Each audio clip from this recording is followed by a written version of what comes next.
All right, we're going to get started again after lunch, and I hope everyone enjoyed it.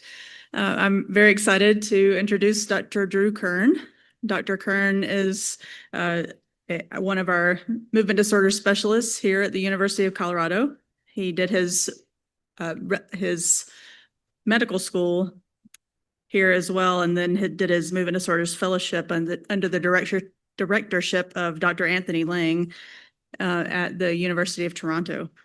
He is doing research on advanced therapies in Parkinson's disease and is going to talk with us today about deep brain stimulation and the new adaptive therapies for deep brain stimulation. So we're excited to hear his talk, and thank you very much.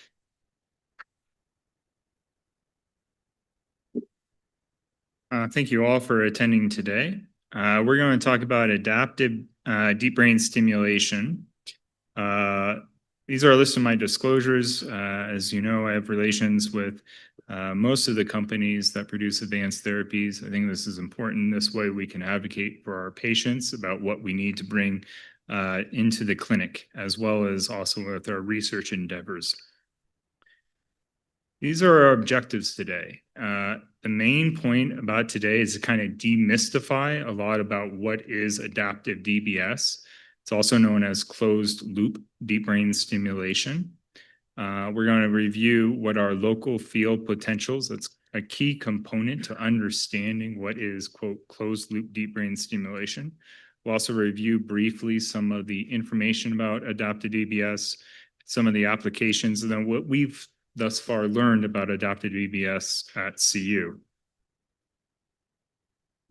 So first off, deep brain stimulation is an elective surgical procedure in which an electrode is placed deep into the brain, hence the term, into mainly two main structures that we have for Parkinson's disease, that being the subthalamic nucleus, and the other target is the GPI, or globus pallidum internus. This electrode is then connected to a battery. We also use the term IPG, or implantable pulse generator, that is just below the collarbone. It's ran with a connection cable that's also under the skin, connecting the electrode to the battery. In the past, we used to place two batteries, so one battery per electrode. However, now, for the most part, we always have the true electrodes connected to one battery. So you have one wire going from each electrode running behind the ear, under the skin, to the battery, okay? This is an elective procedure that's typically done when an individual has motor fluctuations. That means on-off periods throughout their day. In other words, most of you guys will understand this better than most. That roller coaster, when you feel like you're good, you're on medication, and all of a sudden, boom, now you're off medication. Now you got to take more medication, and you're taking medication 5-6 times a day. It's also done for individuals who have symptoms that are not adequately treated with medication, that, for example, being tremor. And then finally, if the individual has dyskinesias, that meaning abnormal movements that are not well treated with medication. When we think about the success of deep brain stimulation, we can break it into three main components. And we're going to be focusing on this last one in green called programming. But the first point is that we have to make sure that we have adequate, very good patient selection. And that involves quite a detailed process. We want to make sure that we're selecting the ideal patients who are going to benefit the most from this treatment, and that our patients are well educated about this elective brain surgery. Obviously, we have to make sure the electrode is placed in the ideal targets. If it's not in the right target, then no amount of programming is going to be a benefit. And then finally, we have to make sure we do good programming. Under programming also, typically, for example, with the subthalamic nucleus, if you're targeting, you have to make medication adjustments with that. Medication is typically reduced by about 50%. So our electrodes have become increasingly more complex over the years. Now they used to only have 4 contacts on an electrode. We also will use the term lead to describe an electrode. And these, let's say, 4 contacts were how we would deliver electricity out of the electrode. So there were 4 locations on an electrode to deliver the electricity. This has become increasingly more complex, as I mentioned, because now the middle contacts of those 4 are what we call segmented, meaning they're broken into thirds. So all of a sudden, you start having an exponential amount of contacts that you can stimulate from. So if you think about that, that's 10 different combinations that you could use to ideally program a patient. It's gotten even more complex with one company, for example, now having 16 different contacts on an electrode. So this becomes increasingly more complex about how do you actually spend the time to make sure that you are delivering that electricity to the ideal locations. In addition to the contacts, we also adjust the amplitude. That's like how much you're giving. That's like the power. We adjust the pulse width, how long it's being delivered, and the frequency, how many times per second it is firing. This is the basics kind of deep brain stimulation that we have. Closed loop deep brain stimulation is different from what we currently have. The top figure in A is exemplified as to what is actually currently done, meaning the stimulation is delivered at a constant amount. Let's see if this works right here. So regardless of how the person is doing throughout the day, the stimulation is delivered at a constant amount, in this example, at 1.5 milliamps. And as some of you might know, the only way that an individual can increase or decrease that is by their own patient programmer. Okay, so that they increase or decrease. So for example, an individual starts exercise, they feel great, they're done with exercise, they're feeling kind of tired, they have to manually get out their programmer and increase the dose. Okay, they wake up in the morning, maybe they feel really good, and then they notice that soon thereafter their symptoms worsen and they need to increase the stimulation. The individual takes medication, for example. When they take medication, it's too much stimulation, they get dyskinetic, and then towards the later portion of the medication wearing off, they notice that they're feeling more Parkinsonism, that being rest, tremor, slowness of movement, postural instability, and then they need to actually go up and increase the stimulation. So right now, stimulation is delivered at a constant amount. The idea about adaptive DBS is that the stimulation is actually adjusted and your brain is actually driving the stimulation. So your brain is telling the stimulation, or the battery here, to increase or decrease the amount of stimulation being delivered that is dependent upon set limits that the provider gives, okay? And it can either be done in a number of different ways, and we'll go through that. One important concept is, how does it know to increase or decrease? So we all got adaptive, great, goes up or goes down, but how does it know to go up or down? And that's dependent upon a biomarker. And a biomarker simply means an objective measure of pathology, an objective measure that you can actually know what it is and increase or decrease based upon that objective measure. And the main objective measure that we typically use is that of what we call local field potentials. And briefly, what this means is it's basically the summation of many neurons around the electrode itself. So now you have a DBS electrode not just delivering stimulation, but also recording. And based upon that recording, then it delivers the stimulation based upon the parameters that the clinician has set. And we call that local field potentials. So just think about that. Okay, you got an electrode. Around that electrode, about 2 millimeters around, you get all these cells that are firing, discharging at set amounts. And then it just summarizes all those discharges into a set number, okay? And that's what we use.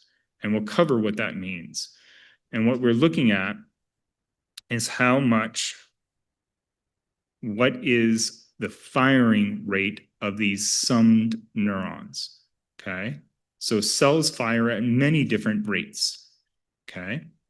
But one rate that we know is not normal, a rate that we commonly will see in individuals with Parkinson's disease, is that a rate of what we call a beta or low beta, to be more specific. And that's a frequency of 13 to 30 hertz, specifically with low beta 13 to 20 hertz. Meaning, if the cells are firing at that rate, that many times per second, that's not normal. And that tells us, oh, the cells are firing at this low beta. We need to do something about that. That's like saying, oh, the TV is too loud. We need to turn down the TV. Okay. And we know, for example, that if you take medication, the low beta actually goes down. And I'll show that in this slide. So we know that the low beta corresponds, for example, within the subthalamic nucleus with being in the motor territory. Great. We know that if you move, low beta goes down. Great. We know that if you take medication, okay, low beta goes down. We also know that if you add stimulation, deep brain stimulation, low beta goes down. We also know that if the individual doesn't feel good, their Parkinson's is a lot worse, they're off their medication, low beta is very, very high. In comparison, when they take medication, as I just shown here, and they're feeling very good, then actually low beta goes down. So we can use this marker, this biomarker, as a measure to actually record and then provide stimulation to augment this. Does that make sense to everyone? So now we can actually find out what is essentially the volume of the TV, what it's set at. Okay, it's at 15. We can either now know if we need to increase or decrease this amount of the volume based upon knowing now what the volume is of the television. Okay? I'll point out there's other biomarkers that a lot of people, including ourselves, are actively looking at to see if there's something better than, for example, low beta, but this is certainly a validated biomarker. What we're able to do now, and we used to be able to do this with patients having the electrode connected to an explanted computer system. So they had to be in the hospital, and we would have to do these experiments in the hospital. We don't need to do that anymore. Now we can do everything inside of the patient. They come into clinic and we're able to do these type of recordings. And so, for example, what you see at the very top here is we can record, and you see this is at 21.48 hertz. So it's within that range of beta. And you can see on this contact a high amount of beta. That tells us, hey, that's probably a contact that you want to use, because that's going to be the one that's going to knock out this amount of beta. And you can see here as the beta goes up, so does the beta goes up here as an example, the stimulation goes up. Okay, that's the basic concept. And that's further exemplified here, where you see that the beta will go up and the stimulation will be adjusted as needed. Now, what happens with low beta? Well, first of all, we do know that beta fluctuates throughout the day, okay? So when you're, for example, when you're awake, beta remains very high, and when you're asleep, beta actually reduces. Consequently, when you're asleep, you don't need as much stimulation compared with, for example, during the day. And we also know that during the day, this low beta also fluctuates and likely corresponds with the individual symptoms of Parkinson's. This is work by Dr. Baumgartner in the back, who you've probably already, most of you know. Now, what do we know about adaptive DBS? And again, a lot of this work was done within the hospital setting when the individual has things explanted, okay? And it was just really being done to see, can this work? That was the main purpose of this type of work that was done in the years past. We do know that with adaptive deep brain stimulation, at least in these few patients here, we actually see a benefit of their symptoms. And that's compared with what we call continuous deep brain stimulation, that being when the stimulation is delivered as a straight line. We know that this can be of benefit for individuals with dyskinesias. This, by the way, is a non-FDA approved product that is actually being looked into. And we also know that it can be beneficial for individuals that we get stimulation-induced adverse effects. That meaning, for example, the person will say, I feel some tingling, my speech is not as good with some of these stimulation adjustments when it goes up. And we can see that that can actually be improved with adaptive deep brain stimulation. Now, there's two main ways that you can have the stimulation adapt, okay?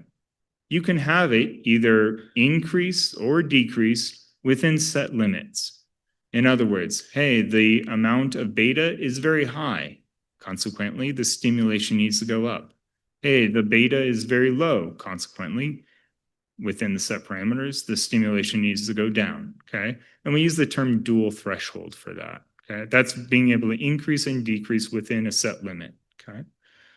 The other method that we currently use for adaptive deep brain stimulation is that of single threshold. That's a bit different. That means that the stimulation is delivered, let's say, at 2 milliamps constantly. But when the beta goes up beyond a set limit, boom, the stimulation goes up from 2 milliamps up to 2.5 milliamps. And then it's held there for a period of a few seconds and then goes back down to 2 milliamps. And it only is, quote, triggered to increase when the amount of beta goes up beyond this threshold. And we use the term single threshold. And that's very quick. That's in a matter of 250 milliseconds. So it's boom, up, back down, up, back down. And that's shown here in this example. So what are the actual studies? And unfortunately, there aren't a lot of studies, actually very few, looking at the use of adaptive deep brain stimulation. This is the ADAPT trial that is available for us to see actually on the FDA website. It's not actually published at the present time. What this study was done was looking at adaptive deep brain stimulation, but really it wasn't comparing it to the constant. It was comparing the two modes, that being, it was comparing dual threshold to single threshold, okay? Individuals were randomized to either one of those modes, and then they evaluated in a descriptive analysis what occurred thereafter. So we have this information prior to us going into the clinic and programming our patients. And what we know, for example, is that a certain number of them really didn't have a biomarker. If you don't have a biomarker, there's nothing for you to be able to adapt to, okay? Second, a good percentage of individuals also couldn't be programmed in both of these settings for whatever reasons, whether it was artifact or they just couldn't tolerate it. And I'll point out, a number of these patients, by the way, had an electrode that was older compared with the ones that we're currently using. And this study was done in a time also when we had no idea about what is the best biomarker. And so you look here, they had individuals with different biomarkers, whether it was low beta. I've already mentioned that this is probably the better biomarker to use. And they had 40 to 34% of individuals. Okay, so we have to take this with a grain of salt when we're looking at this data. Alpha can actually be very normal firing frequency of cells. And then high beta is another frequency that they also noted and targeted. And this is kind of their basic outcomes here. They're looking at anything to the right of this line here and to the right here is an improvement of on time, meaning when the individual felt good. You can see here a number of individuals did not feel better. In fact, some of them felt worse with adaptive, and some of them obviously had no difference. So we take this into our clinic when we know about our programming our patients. We also note that a number of individuals also had adverse effects. So some individuals had dyskinesias, tremor, as well as dizziness, okay? So our providers know this when we're coming into the clinic when we programmed our patients. So what's our experience with this? So we were the first center to commercially use adaptive deep brain stimulation within North America. And in fact, we have now probably the most number of patients in North America actually on deep brain stimulation with adaptive. We have a total of 6 movement disorder neurologists, all with extensive experience with deep brain stimulation. That's what allows us to provide this type of therapy. If it was just one person, there's no way to be able to gain this type of experience. We provided our movement disorder neurologists with no formalized instruction. because we don't have any formalized instruction. Okay. So we wanted to use their experience, expertise, and then come together to see what everyone was doing. We did want them to actually know what was one of the symptoms that they're trying to target with adaptive, whether it's dyskinesias, we're trying to target gait, we're trying to improve speech.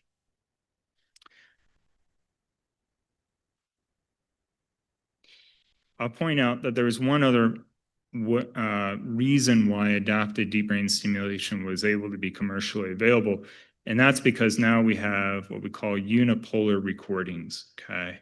And I'll explain briefly what that is, only because that was actually developed here at Colorado. Previously, what would have to be done is you take two contacts, let's say this contact here and this contact here, and you take a difference of the stimulation. So if this, for example, let's say it's got a, let's use just a basic number of 2, okay? And this number up here is 3. Well, the difference is 1, which will then show up as a value of 1 here. So you have to make this confusing interpretation, and it never gave you what the actual number was, because what you really want is just to know what is the power, the amount of low beta really just at this contact.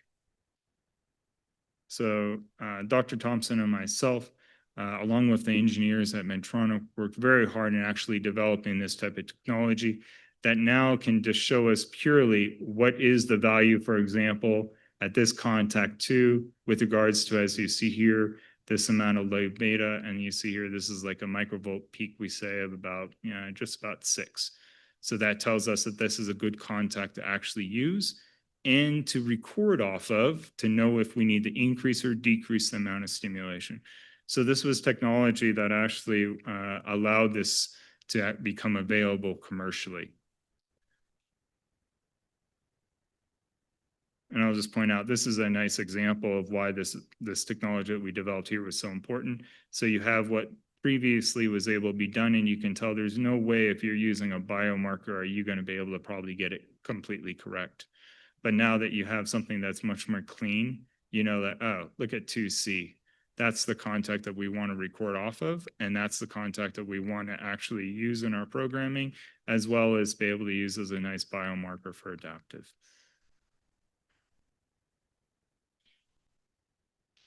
And this is what we end up obtaining as an example. And I've had patients that come in that actually do not have a good differentiation of the frequencies between the contacts, okay? And that's shown here. So if you just look at this one here, you're saying, okay, I don't see much of a distinction in the peaks, really, between any of the contacts. Consequently, this might be somebody that you say, I don't think adaptive deep brain stimulation is going to quite work because we don't have a great distinction of our biomarker. Does that make sense? So this was actually the workflow that we developed here, okay? And this is new. No one else has seen this. I'm going out to a number of places to give grand rounds soon. But this is what all the 6 providers came together and were able to kind of come up with as a workflow. Again, there is no published workflow right now with adaptive, so we're going to be leading the charge on this. So you first have to identify your frequency. We look then to see how's that comparable with what the person came in with. We then can look and see, is it compatible with us actually being able to do adaptive? And we've certainly learned what we end up doing, and you guys might know, is then we set the patient in to see if there's any artifact. And then from there, we record. So we record a week of data to know if this is a good biomarker, as well to allow us to know what should be those thresholds. How do we know what is the number that it should tell the device to go up or to go down, okay? These are examples of artifacts that we've seen here. So you have a cardiac artifact. So if you're trying to trigger off of this, that's not going to work, right? This is 60 beats per minute. So this is not going to be an effective marker because the stimulation is always going to be triggered 60 beats per minute. This is another example where you have an individual that actually has artifact here, and then you turn off the artifact, and and all of a sudden you go back down, obviously quite a bit. So we make sure that they're evaluate if the individual has enough, how much artifact they actually have. And I mentioned already, then we record data for at least a week period. And that allows us to then come back about a week later to review what this looked like. And this is an example. So this individual, let's say, had their stimulation provided, and let's pretend this is a straight line. And here's that low beta that we're recording. You can see that it fluctuates throughout the day. You can see right here, it's lower. Well, they're probably asleep at this time period.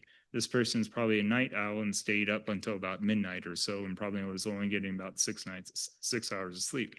But wait a minute. Then we'd say, okay, what do you do around 4 o'clock? Oh, 4 o'clock, I usually take a nap. Okay. So we can say, yep, yeah, we see you wake up at around what time?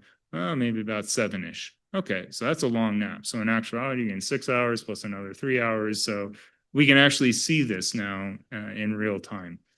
But you can see here, what do you do at 6? Well, I wake up, I take my medication. Okay.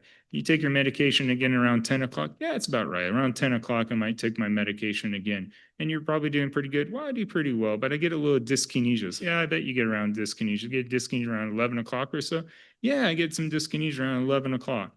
And then and then you go down, but then around after lunchtime, you don't feel too good, do you? No, it's kind of a low time for me. I feel kind of poor. So we can see all this to know what we're dealing with over the period of the day.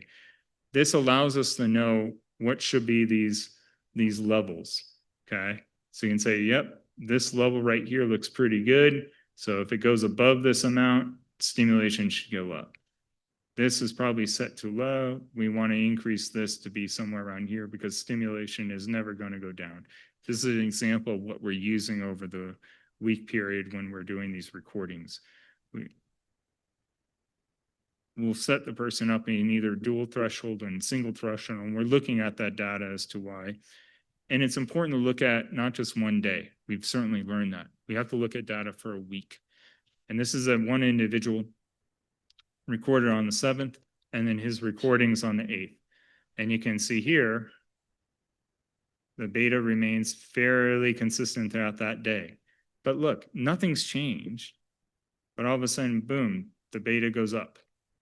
And here, the beta goes up. This individual is actually programmed and adaptive, and you can see the stimulation is kept constant.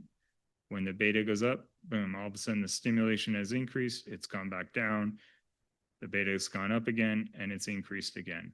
Okay, so this is an example where we have to look at multiple days because, as you know, some days you feel really, really good, and other days you don't feel so great. Okay. So what have we learned about in our setting about adaptive? We're analyzing this data right now. Again, we have over 40 patients. Each patient typically has about 3 visits. So you can think about that.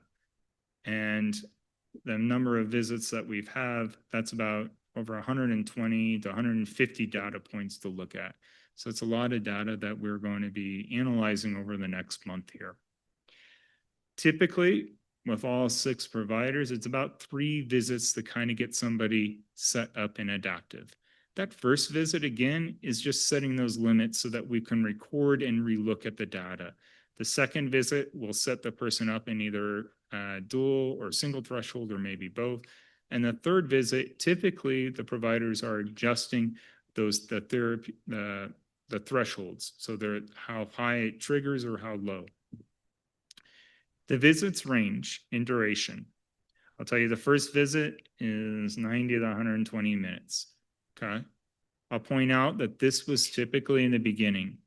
As the providers became more and more experienced, this number went down. Went down, for example, to 45 minutes on the first visit. Okay. But this makes sense. As we got more experience with this, our ability to analyze, interpret the data also improved. Subsequent visits, anywhere from 30 to 90 minutes. Again, with our increased experience of this has certainly reduced. So total time typically to set somebody up was about a month. Okay. Again, we had 43 patients with this.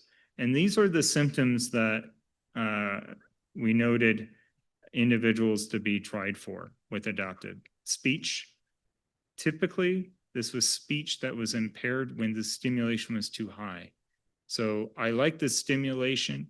It really helps me move. I can walk well, I can move well, but at this high amount of stimulation, my speech isn't as good. And so we noted that we would try patients in adaptive to see if we can help them with their speech. And in fact, this is actually one of the times where this treatment modality was very helpful, was in speech. Gait, surprisingly to me, was also another thing individuals tried for. And I can tell you that also improved, including freezing of gait was notably improved with adaptive. And we had off symptoms. There was kind of mixed results with this as to whether or not this was notably improved. The motor fluctuations, this certainly did improve with adaptive, that being the on-off times individuals had. Dyskinesias were another major symptom that was also improved with adaptive that we were targeting specifically. And then we have these subjective symptoms. This is like, oh, I feel kind of tired around 4 p.m. Or I don't feel really great at this time of the day. And we would try adaptive, and I can tell you, I did not see that this was a very effective treatment for these subjective sensations. There are limitations to this. You have to have the middle two contacts be used. So if you're using that top contact or bottom contact, this might not be an effective treatment. Obviously, if there's impedance changes, errors, that means the resistance is not quite right. You've got a short circuit somewhere in the system. This might not be available as a treatment. The unipolar recordings, as I mentioned, are obviously very helpful. If you've got an older system with a pocket adapter, you can't use that. It is time consuming. So when we first started this, our patients came in and thought, oh, you just flip a switch. This is like redoing DBS 101 all over again, especially for the providers where there is no data about how to actually do this. High level of expertise certainly needed, and I would say clinicians that have a strong interest in wanting to problem solve and use this type of technology, and obviously the interpretation of the timelines. The list of references, and I thank you for your time, and hopefully there's some time for a talk.